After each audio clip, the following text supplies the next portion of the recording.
कदाचित तुम्हाला माहीत नसेल की आपण जो सापशिडीचा खेळ खेळतो याचा शोध इंग्रजांमुळे नाही तर या मराठी व्यक्तीमुळे लागला.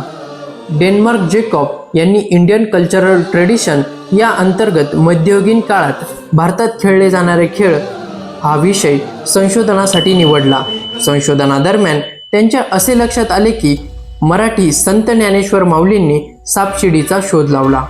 Visual fact finder history timeline या पुस्तकात याविषयीचे पुरावे आहे.